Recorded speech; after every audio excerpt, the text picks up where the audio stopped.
আজি লোকসেৱা ভৱনত শেহতীয়াকৈ পশ্চিম কাৰ্বি আংলঙৰ খেৰণীত সংঘটিত ঘটনা সন্দৰ্ভত কাৰ্বি আংলং স্বায়ত্তশাসিত পৰিষদৰ বিষয়ববীয়াসকল তথা প্ৰতিবাদকাৰীৰ প্ৰতিনিধিবৰ্গৰ সৈতে এক ত্ৰিপাক্ষিক বৈঠকত মিলিত হয় মুখ্যমন্ত্ৰী ডক্টৰ হিমন্ত বিশ্ব শৰ্মাই।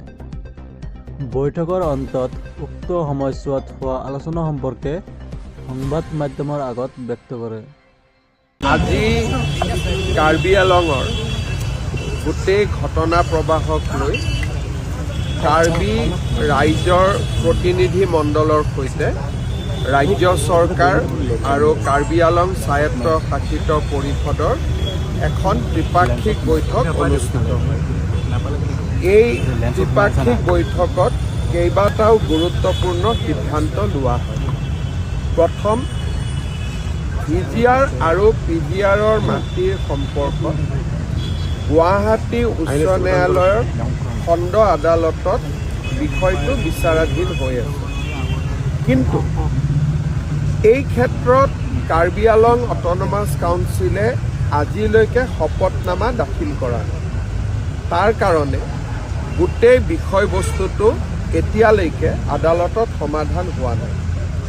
আজিৰ আলোচনাত এটা সিদ্ধান্ত লোৱা হ'ল যে কাৰ্বি আংলং স্বায়ত্তশাসিত পৰিষদে 5 জানুৱাৰীৰ আগতে আদালতত শপতনামা দাখিল কৰিব আৰু কাৰ্বি ৰাইজেও আদালতত এটা পক্ষ হৈ তেওঁলোকেও আদালতৰ সন্মুখত নিজৰ দলিল ৰাখিব। ৰাজ্য চৰকাৰেও আদালতক অনুৰোধ কৰিব যে যিহেতু বিষয়টো স্পৰ্শকাতৰ, খুব সোনকালে ইয়াৰ ৰায়দান কৰিব লাগে, যাতে আদালতৰ ৰায়দান অনুসৰি আমি ব্যৱস্থা হাতত ল'ব পাৰোঁ।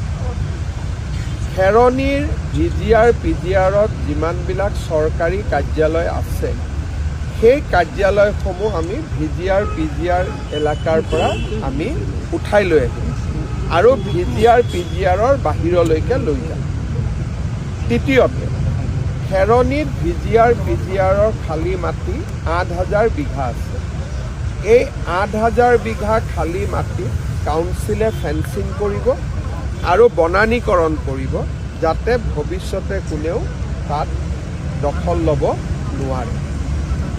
যিজন ব্যক্তিৰ পুলিচৰ গুলীচালনাত মৃত্যু হ'ল, কাউন্সিলে তেখেতক এটা চাকৰি দিব।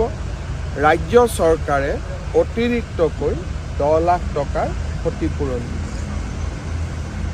VGR PGR মাটিত যিমান ট্ৰেড লাইচেঞ্চ ইছ্যু হৈছে, কাউন্সিলে আটাইবোৰ ট্ৰেড লাইচেঞ্চ কেনচেল কৰিব, যাতে কোনেও তাতে ইলিগেলি ভৱিষ্যতে ট্ৰেড লাইচেঞ্চ ল'ব নোৱাৰে। ইয়াৰ উপৰিও কাৰ্বি আংলঙৰ VGR PGRৰ মাটিক বাদ দিও বিভিন্ন ডিপাৰ্টমেণ্টৰ মাটিও মানুহে এনক্ৰ'চ কৰি থৈছে।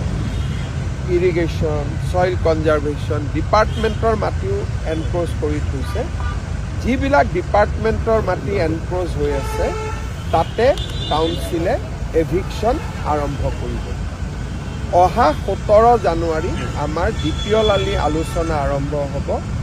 তেতিয়ালৈকে হাইকোৰ্টৰ পৰাও আমি এটা সুবিচাৰ পাম বুলি আশা কৰিছোঁ। এই আলোচনাখিনিৰ উপৰিও কাৰ্বি আংলঙৰ কাউন্সিলৰ কেইবাখনো rules, conduct of election rules, land alienation rules আদি বিভিন্ন ৰুলছ ৰাজ্য চৰকাৰৰ বিচাৰাধীন হৈ আছে। এই ৰুলছ আৰু আইনবিলাকো ৰাজ্য চৰকাৰে সোনকালে অনুমোদন দিয়াৰ ব্যৱস্থা কৰিব। আজি এই গোটেইখিনি আলোচনা হ'ল, আৰু বহুখিনি কথা আলোচনা কৰিব বাকী আছে। 16 বা 17 জানুৱাৰীত আমাৰ দ্বিতীয়লানি আলোচনা আৰম্ভ হ'ব। মই ইয়াতে তৃতীয় পক্ষ বা দ্বিতীয় পক্ষৰ কথা নকওঁ। এই গোটেই ঘটনাটোৰ লগত এইটো এনেকুৱা নহয় যে এইটো কিবা দুটা গোষ্ঠীৰ সংঘৰ্ষ। ইয়াৰ লগত বহুদিনীয়া অমীমাংসিত কিছু প্ৰশ্ন জড়িত হৈ আছিলে। যিকোনো কাৰণতে নহওক ঘটনাটো ঘটিলে আমাৰ উদ্দেশ্য হৈছে শান্তি ঘূৰাই অনা। সেইকাৰণে পুলিচেও যিজন জীৱন্তে জুইত অগ্নিদগ্ধ হৈ মৃত্যু হ'ল সেই কেছটো ৰাখিব। বাকী যি কেছ ৰেজিষ্টাৰ হৈছে পুলিচেও আমি জেনেৰেল এমনেষ্টি দি দিম, যাতে আমাৰ মাজত কোনো ভুল বুজাবুজি নাথাকে।